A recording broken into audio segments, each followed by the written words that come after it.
Hi guys, how to fix Steam not opening. Now, open Task Manager.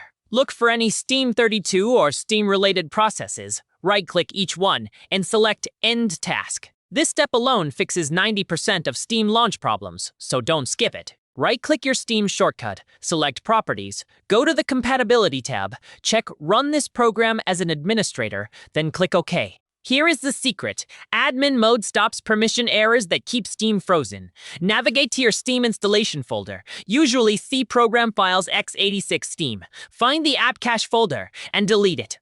Keep watching because this clears corrupted cache files that other fixes miss. Here is a trick most people ignore. A simple system restart can resolve hung processes that prevent Steam from opening. Try this before any advanced fix. It takes 2 minutes. Still not working? Open Command Prompt inside the Steam folder and type bin steamupdater.exe-repair. This command fixes broken installation files automatically. Copy it exactly. If all else fails, download and reinstall Steam directly over your existing installation. This keeps all your games installed, so no need to re-download anything. Hit subscribe for more PC gaming fixes.